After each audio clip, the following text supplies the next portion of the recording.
Charles René, bonjour. Bonjour. Monsieur le Président du Conseil supérieur, merci d'être là aujourd'hui pour les spectateurs, les téléspectateurs de l'Académie qui, comme tu sais, comprennent bien sûr toute la profession comptable, mais aussi des personnes en dehors de la profession comptable, dans les services comptables, financiers, juridiques, y compris les professionnels libéraux, y compris des amis à l'étranger.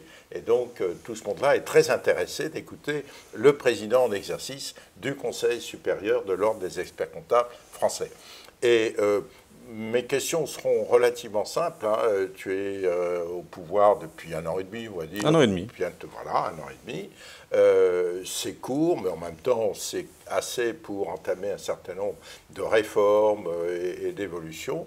Donc, ma première question sera, qu'est-ce que tu as pu réaliser? Quels sont les objectifs essentiels que tu avais et que tu as pu mettre en place? Et puis, comme on est à mi-chemin, comment vois-tu les évolutions que tu voudras mettre en place dans les 18 mois qui restent, puisqu'on est grosso modo à mi-mandat. Et puis après, je poserai une question sur l'actualité qui concerne plus les commissaires aux comptes, mais aussi, bien sûr, les experts comptables. Alors, les réalisations de ces 18 derniers mois, si tu veux. Bon, la question est simple. Voilà. Maintenant, la réponse va être plus longue. Je t'en prie. Les objectifs, alors on a été élu, bon, il y avait tout d'abord un premier objectif qui était la réforme territoriale, mais je ne vais pas m'étendre là-dessus, c'est ce qu'on a fait, on a atteint très vite cet objectif. Après, c'était le problème du véhicule législatif qu'il fallait pour acter cette réforme, et donc c'est dans le cadre de la loi Pacte que cette réforme territoriale va être intégrée et qui fera qu'il n'y aura plus que 16 conseils régionaux et le scrutin universel pour désigner les membres du Conseil supérieur. Et puis, on avait un autre objectif, c'était celui, et ce qui me paraît évidemment essentiel, de développer le conseil. Et toi, William, tu le sais que tu as été aussi très attaché à cet objectif, avec, enfin, il faut absolument reconnaître les spécialités, la spécialisation dans notre profession. Parce que c'est bien gentil de dire que, oui, on parle du conseil, ça fait 30 ans qu'on en parle et on voit que rien ne bouge. Eh bien, je considère justement qu'à partir du moment où rien ne bouge et que finalement c'est un constat un peu d'échec sur cette partie-là, ça veut dire qu'il faut faire bouger les lignes. Et donc enfin, comme toi tu avais milité à l'époque quand j'étais président de région et que toi tu étais président du Conseil supérieur, ça avait été moitié-moitié, le Conseil supérieur sur la reconnaissance ou pas. Bon, cette fois-ci, c'est plus moitié-moitié. On a voté cette reconnaissance des spécialités qui devrait être intégrée, alors par décret, puisque ça ne relève pas de la loi, mais par décret, avec tous les décrets qui sortiront suite à la loi Pacte au cours de l'année 2019. C'est un système qui sera souple, un système qui permettra, en fait, surtout et avant tout au marché de reconnaître, d'identifier toutes les compétences des experts comptables, et il faut qu'évidemment on soit, nous, identifiés comme des sachants, alors dans la méthode, par exemple, d'évaluation, sur la transmission d'entreprise, ou de manière sectorielle, sur de l'agricole, sur de la banque, assurance, ou de la pharmacie. Donc, en fait, des milliers d'experts comptables pourront, avec ce dispositif, afficher des compétences spécialisées dans un certain nombre de domaines. Et je pense que ce sera une dynamique que l'on va créer. Et le marché du conseil, qui est immense, en fait, eh bien, les experts comptables doivent en capter une majeure partie. Voilà, donc ça, c'était important, c'était notre programme. Et puis, le troisième volet qui a été évidemment, qui nous a pris énormément cette année, c'est ce qui concerne la loi Pacte, puisqu'on a, au mois de juin dernier, voté en session un projet pour la profession qui intégrait de nombreuses demandes au gouvernement, et le gouvernement nous a accepté, en fait, a accepté ces propositions, ce qui a permis dans la loi Pacte d'avoir 7 dispositifs nouveaux pour les experts comptables. Alors, je ne vais pas les 2 mesures ou 3 je vais pas développer parce qu'il y a eu pas mal de choses, mais ce qui est important, on va avoir la reconnaissance de l'expert comptable en entreprise. Super. Alors, cet expert comptable en entreprise, ça peut paraître secondaire aujourd'hui en disant mais finalement, qu'est-ce que ça va changer? Moi, ce qui me paraît important, c'est que tous ceux que finalement on ne connaît pas, qui sont directeurs financiers, directeurs comptables, dirigeants d'entreprise, diplômés d'expertise et qui sont diplômés mais qui n'est pas mentionné. Voilà. Demain, ce que je souhaite, c'est qu'évidemment la liste qui va être établie au niveau du Conseil supérieur, au niveau des conseils régionaux, puisque ce sont les conseils régionaux qui tiendront, comme pour le tableau, la liste des experts comptables, qu'on sache finalement que les experts comptables en entreprise occupent des postes importants. Deux intérêts. Un, pour les jeunes, en termes d'attractivité, parce qu'on se dit finalement, ah oui, un expert comptable en entreprise, il occupe des postes intéressants. Donc en termes d'attractivité du diplôme, ça me paraît important. Et puis le deuxième élément, c'est que les carrières ne sont pas linéaires. Il faut qu'on puisse passer plus facilement du statut de libéral, pourquoi pas d'ailleurs associatif aussi, et en entreprise. Et dans le cadre de ce que j'évoquais juste avant, des spécialités, des reconnaissances de compétences spécialisées, c'est aussi important de créer des communautés, en fait, de sachants dans des domaines précis, comme font d'ailleurs les Anglais. Tout à fait. C'est-à-dire, on va avoir, si je prends par exemple le domaine pharmaceutique, eh bien, on peut créer des groupes aussi qui regroupent des experts comptables en entreprise, des experts comptables libéraux, et mettent en commun leurs connaissances au profit de qui? Au profit de l'économie en général et des entreprises. Et voire des des universitaires. Voire des universitaires à l'académie. Enfin, voilà. Donc de créer de plus en plus des pôles en fait, de compétences, de connaissances, et c'est au profit de tous. Donc ça, c'est une mesure qu'on attendait depuis longtemps. Et puis il y a aussi ce qu'on souhaitait, c'est qu'on puisse fonctionner avec des honoraires de succès. C'est-à-dire que pour les chefs d'entreprise, eh bien, on ne sait pas si l'opération va se faire. Donc dans ces cas-là, on a des honoraires plutôt bas, on va dire, de l'expert comptable, pas trop de risques. Par contre, évidemment, l'opération se fait. Il y a un complément de facturation. Donc ce sont des démarches aussi un peu différentes dans notre culture. Bon, cette première phase, on peut dire, si tu es d'accord, que c'est une espèce de structuration dans le sens de la modernité de la profession, pas institutionnelle, hein, on l'a bien vu, c'est la profession elle-même, l'exercice professionnel. Donc c'est une structuration, une meilleure visibilité avec ses spécialisations, etc. Comment comptes-tu prolonger cette action dans la deuxième partie de ton mandat? Alors, dans le cadre de la loi Pacte, d'ailleurs, oui. On a aussi une modification qu'on a demandée, c'est de rajouter à l'article 22 sur les activités accessoires le mot numérique. Oui. Pourquoi? Parce que les textes sont anciens, à un moment donné, ça date, évidemment, la technologie, elle, a évolué. Et aujourd'hui, l'expert comptable sur le numérique ne peut plus exercer. Mais surtout, on attend aussi de l'expert comptable l'accompagnement de la transition numérique pour les chefs d'entreprise. Le gouvernement a lancé un grand plan de transition numérique avec France Num, et on attend que les experts comptables, parce que l'expert comptable, c'est celui qui est, dans 80% des entreprises, le seul accompagnant du chef d'entreprise, le seul interlocuteur. Donc c'est aussi à l'expert comptable de faire en sorte que le chef d'entreprise, son client, prenne conscience aussi de ses insuffisances et des actions à mettre en place pour que son entreprise soit plus performante. Donc on a lancé les autodiagnostics, dont le numérique. Et puis le numérique, c'est aussi évidemment essentiel pour l'activité même de l'expert comptable. Alors on vient de lancer la nouvelle signature électronique là, au congrès de Clermont-Ferrand, parce que maintenant la technologie fait que c'est une plateforme pour la signature électronique avec le scellement des pièces, qui me paraît important. On a un deuxième axe là qui est très important, c'est la donnée. La base de données que nous avons avec jedéclare.com, c'est quand même plus de 2 millions de liasses fiscales.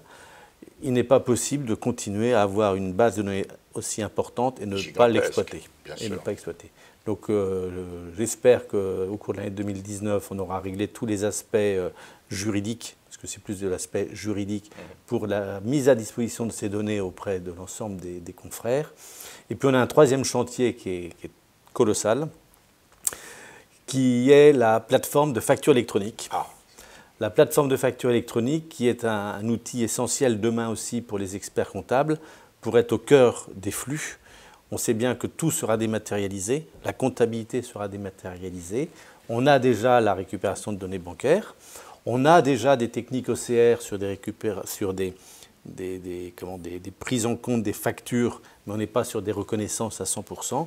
Demain, avec les factures électroniques, c'est 100% des flux qui seront évidemment totalement des opérations qui seront totalement dématérialisées, et l'expert comptable pourra être celui qui permettra à celui qui émet et à celui qui reçoit évidemment d'avoir cette facture, et on saura que cette facture elle est juste, elle est vraie, elle est authentique, puisqu'on va matcher celui qui a émis, celui qui reçoit. S'il n'y a pas la correspondance, c'est qu'il y a de la fausse facture. Donc pour nos comptabilités également, c'est une certitude que les pièces sont tout à fait exactes. Quoi. Véridiques.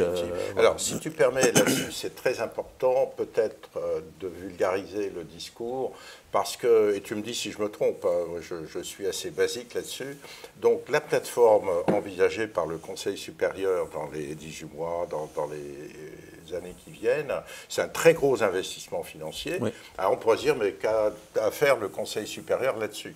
Il faut bien expliquer ce que tu as bien commencé à faire, que stratégiquement c'est absolument essentiel, parce qu'il faudra de toute façon qu'un opérateur quelconque fasse une plateforme. Ça peut être un individu ou un fonds privé, ça peut être un éditeur de logiciels, ça peut être un groupement de cabinets, et le cabinet individuel, sauf cas particulier de très gros réseaux, ne pourra pas ne pas passer par une plateforme pour justement sécuriser la facture numérique qui sera généralisée dans 5 ans, 10 ans, comme tu disais, 100%. Et donc la fonction du Conseil supérieur, là, est... Moi, j'apprécie vraiment que tu as été déterminant dans ce choix.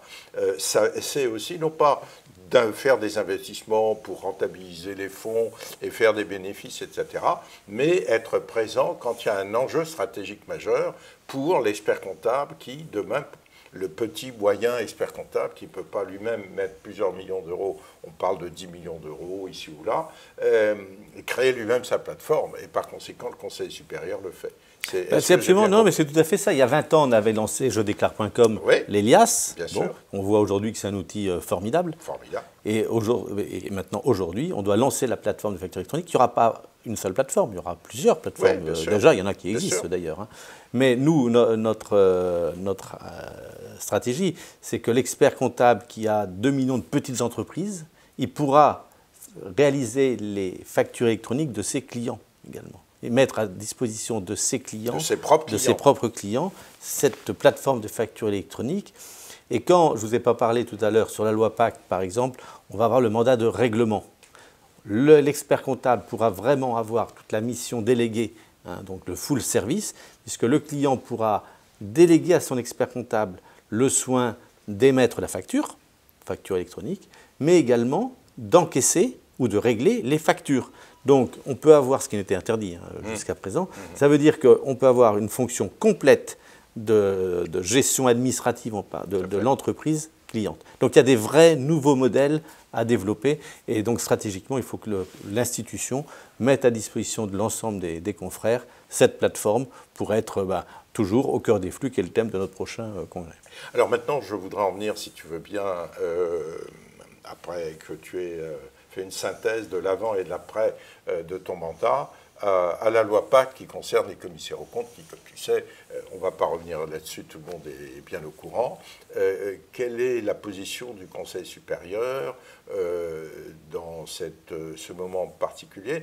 Et les frottements, est-ce qu'il peut y avoir des frottements entre la fonction de commissaire aux comptes et celle d'expert comptable, du fait de la recherche un peu éperdue que font certains de trouver une alternative économique à la disparition d'un quart ou un tiers du chiffre d'affaires des commissaires aux comptes, avec le mot-clé, c'est le commissaire aux comptes pourrait faire des missions contractuelles. Oui, évidemment, on ne se réjouit pas de la mesure du rehaussement des seuils en commissariat aux comptes. Alors, une harmonisation était, on le savait que ça devait venir, il y avait trop de seuils différents. Et puis on ne va pas non plus être contre toutes les réformes, parce que c'est bien connu, les réformes, on est toujours pour les autres, quoi, mais jamais pour soi-même. Donc on accepte le principe qu'il y ait des corrections, des modifications, et par contre c'est on va dire le montant rehaussé qui paraît quand même trop fort, brutalement, trop rapidement. Bon. Alors nous, au niveau du Conseil supérieur, on a tout de suite spontanément dit les commissaires aux comptes qui sont détenteurs du CAFCAC uniquement et qui n'ont pas le diplôme d'expertise comptable, on leur permettra de s'inscrire à l'ordre des experts comptables. Ils auront le titre. Ils auront le titre, pas le diplôme, ils auront le titre, mais ça leur permettra de développer des missions contractuelles. Ouais, c'est ça la différence, des missions contractuelles par rapport à des missions légales qui seront moins nombreuses. Avec la casquette d'expert comptable. Avec la casquette expert. Et signeront à ce moment-là en tant qu'expert comptable. Bien. Alors ensuite, j'ai lu quelques fois là, que le commissaire aux comptes, compte tenu de la loi PAC, pourra faire de la comptabilité, développer des missions contractuelles. Ouais. Pas du tout. Puisque je rappelle quand même qu'il y a une prérogative d'exercice, et donc la comptabilité ne peut être faite, révisée, établissement de comptes annuels, que par un expert comptable, inscrit à l'ordre des experts comptables. Donc un commissaire aux comptes qui n'est pas inscrit à l'ordre des experts comptables ne pourra pas le faire. S'il est inscrit à l'ordre des experts comptables, c'est sa casquette d'expert comptable. Voilà. Alors restera après, c'est la problématique d'attestation sur certains sujets où on va dire il faut une attestation ou une certification, attestation d'un commissaire aux comptes ou d'un professionnel qui peut être un commissaire aux comptes. Voilà. Ouais. C'est là-dessus qu'il pourrait y avoir un petit frottement en disant ça pourrait être une casquette d'expert comptable ou de commissaire aux comptes, mais ce n'est pas gênant vu qu'on est les mêmes, ça ne me choque pas. Et le projet que défend la DGFiP sur l'examen de conformité fiscale, ECF, celui-là, pour le moment, dans le projet, donc on ne sait pas ce que ça va donner, concerne les commissaires aux comptes et pas l'expert comptable. Et de toute façon, moi, en tant qu'expert comptable, je ne souhaite pas aller sur cet examen de conformité fiscale tel qu'il est rédigé. Il faut absolument que l'expert comptable reste dans une relation contractuelle avec son client. On est conseil de l'entreprise. Et donc, il ne faut pas aller trop loin dans une mission légale. C'est pour ça que j'ai toujours milité contre la procédure d'alerte pour les experts comptables. Ça relève du commissaire aux comptes. Et si on veut aller vers des missions beaucoup plus, on va dire, d'attestation fiscale, ça ne relève pas, à mon avis, non plus de l'expert comptable. Et si c'est le commissaire aux comptes, pourquoi pas. Mais je laisserai à la compagnie le soin de traiter sur ce sujet. C'est un sujet qui existait déjà il y a 25 ou 30 ans sous l'appellation du visa fiscal, contre lequel, personnellement, à l'époque, j'étais déjà. Parce que c'est un piège, il me semble, je parle peut-être même pour les commissaires aux comptes, tu as plus de réserves par rapport à ça, parce que tu ne représentes pas les commissaires aux comptes, mais enfin, le visa fiscal ou la conformité fiscale, ça veut dire que l'administration rejette ou reporte plutôt sur, par exemple, les commissaires aux comptes, le soin de faire une espèce de contrôle fiscal préalable pour sécuriser et prendre la responsabilité. Alors, si on a les moyens, c'est bien, mais est-ce que l'entreprise sera prête à payer l'expert comptable pour faire le boulot qu'il doit faire, qui est connu, reconnu par les entreprises, et en plus rémunérer un commissaire aux comptes qui devra, n'ayant pas la même information que l'expert comptable, faire quasiment un audit simplifié quand même pour voir les points essentiels, les stocks, les comptes clients, les provisions. Et on revient à une espèce d'audit, mais d'audit fiscal avec une prise de responsabilité différente. Ce qui est certain, c'est que nous, experts comptables, nous ne pouvons pas attester une base fiscale. Nous n'avons pas la certitude d'avoir toutes les informations. Nous ne mettons pas en place les diligences permettant d'avoir l'exhaustivité, par exemple. Le commissaire aux comptes met plus de moyens, s'il a fait la mission de commissaire aux comptes. Mais là, en termes de responsabilité, en effet, aujourd'hui, c'est quand même compliqué. Tel qu'est présenté le projet, ça me paraît compliqué. En tout cas, il est hors de question que l'expert comptable aille sur ce terrain. Nous pouvons faire un rapport de diligence, c'est-à-dire dire ce qu'on a fait. Un compte-rendu de travaux. Un compte-rendu de travaux. Pas une certification et une attestation. Voilà. C'est vraiment la différence. C'est-à-dire, moi, je peux aller dire, en effet, j'ai contrôlé le régime d'exonération dans telle zone, les plus-values. Voilà, je fais ma checklist de diligence. Ça, je peux affirmer que je l'ai fait. Par contre, je ne vais pas plus loin. Tout à fait. Et c'est dans la logique de la mission de présentation qui est la plus courante. Absolument. Très bien, c'est très important de clarifier comme ça. Voilà. Merci Charles René. Merci William.